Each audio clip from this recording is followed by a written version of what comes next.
McKinsey reports 50% of white-collar jobs replaced by AI by 2028. Not maybe, not possibly. By 2028. Goldman Sachs data shows 300 million jobs at risk globally right now. That is 1 in 4 workers worldwide. OpenAI's new system processes legal documents 94% faster than human lawyers. Deloitte found accounting roles declining 37% since ChatGPT launched last year. IBM already replaced 8,000 positions with AI automation internally.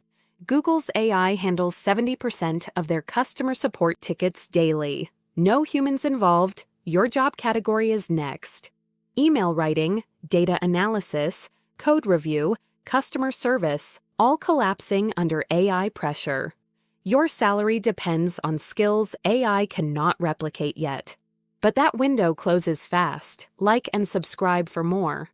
Zero Input AI, every day.